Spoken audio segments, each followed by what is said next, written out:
So what's one thing you hate about difficult conversations? For me, it's just doing it.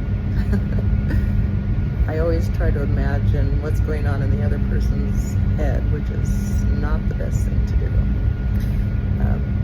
But I figured it out through a lot of work on some great ways to have difficult conversations, and I'd like to share some of those with you.